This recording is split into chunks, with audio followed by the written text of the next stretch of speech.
Ahojte priatelia, to som opäť ja Tiger zo serveru Tiger.sk. Dneska som si pre vás pripravil recenziu bežeckých mačiek od spoločnosti Nortec. Sú to Taliani, mačky dostať v takomto praktickom púzdre, dobrom do ruksaku. Pozrime sa však bližšie, čo je v tom púzdre ukryté.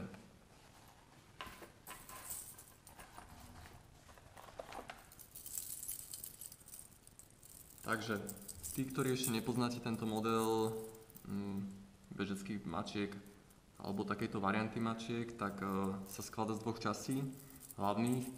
Jedna je gumová časť a druhá je samozrejme kovová. Sú to reťazky, na ktorých sú zavesené tieto špicaté časti, alebo ak ich môžeme nazvať tak, okovy.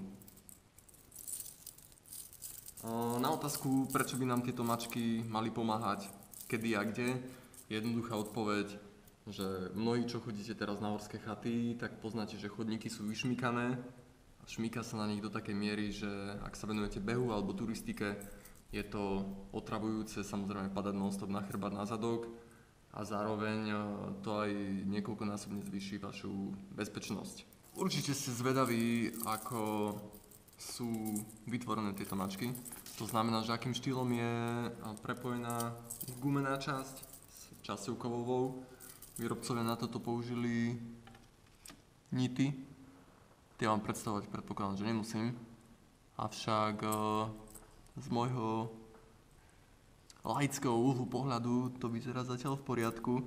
Avšak musíte si aj vy uvedomiť, že táto recenzia je zatiaľ len taká prezentačná, pretože tieto mačky čakajú AD 1 poctivé projekty a AD 2 a dneska pôjdem v nich prvýkrát bežať do hôr, čiže budeme mať potom zábery aj z terénu. Len aby ste vedeli, že som na vás nezabudol. No, späť k tematike. Toto je predná časť týchto mačiek.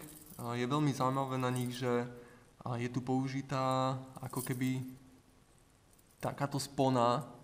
Ja viem, že teraz je to ťažko predstaviteľné, práve preto som si čo pripravil. Tenisku, kde už je tá mačka natiahnutá. Tak tu môžete vidieť, aká je funkcia tejto spony, hej. Keby tu táto spona nebola, je dosť možné, že pri zaťažovaní mačky do strán pri behu, pri zbehoch alebo pri výbehoch by sa začala mačka, respektíve jej gumená časť, otáčať po teniske. To znamená, že spona dosadne na špicu a znemožňuje potom mačke sa pretáčať do strán, hej. Tak ako si môžete všimnúť. Keď si pozriete obvod, tak guma umožňuje tejto mačke dobre doľahnúť na tenisku. To znamená, že je pekne takto natiahnutá po obvode.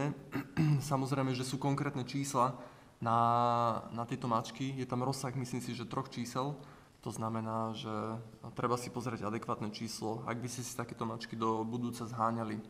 Pretože ak si kúpite veľkú, tak vám to je potom na dve veci, že tam je tá guma, pretože vám to bude plávať.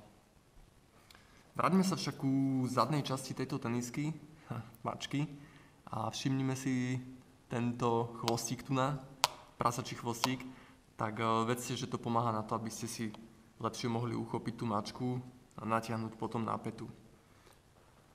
Takže toto by bolo k obvodu samotnej mačky. Pozrieme sa na jej spodnú časť. Tu vidíte dobre natiahnutú túto reťaz. Vrchné dve okovky sú spojené takýmito spojivkami. Je to kvôli tomu, že keď ohýňate mačku, tak aby okovka na špici topánky, respektíve pod prednou časťou topánky, bola aj ohybná. Samozrejme, že to musí byť, pretože aj prsty sa nám tak ohýbajú. Keby to tak nebolo, tak to by bolo ako keby sme bežali v turistických tvrdých topánkach, čo je vlastne nezmysel, hej, musíte uznať aj sami. Takže toto je pekne vybavené, teniska sa dá v pohode ohýbať, mačka spolupracuje.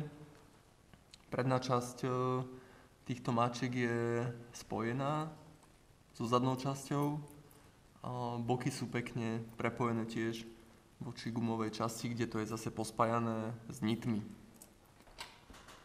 No a zadná časť samozrejme opäť okovka, tam už toho ohybu veľa netreba. Vidíte, že tie okovky sú robené na štýl špicov, no, klasických hrotov, ktoré poznáme u mačiek. Takže toľko by sme mali k tomu. Môj osobný názor na ne ťažko teraz ešte povedať, pretože nemal som ich na nohách. Som plný očakávania, možno že až premotivovaný, ale to asi necháme na potom. Keď budem po behu, tak vám poviem report. A najkrizovejšia vec by mohli byť snad tie nity a samotné zloženie gumy, hej. Ak výrobca sa dobre postaral o gumu, tak jej nebudú vadiť teplotné rozdiely typu mráz, teplo, mráz, teplo, mráz, teplo, lebo zažijete aj odmeky v teréne. Tým pádom, ak je zmes gumy dobrá, tak guma nepopraská. A ak sú nity dobre nastavené, tak tie sa vám nebudú rozbíjať. Hej, ale to už je zase vec na mne, aby som v tom otestoval, koľko kilometrov to vlastne všetko celé vydrží. No a prirodzene, keď sa vrátite z tripu, tak si treba dať mačky odkvapkať od snehu, aby zbytočne nehrdzaveli a aby mohli prirodzene vyschnúť. Nie na radiátor, to isté platí aj pre gumovú časť.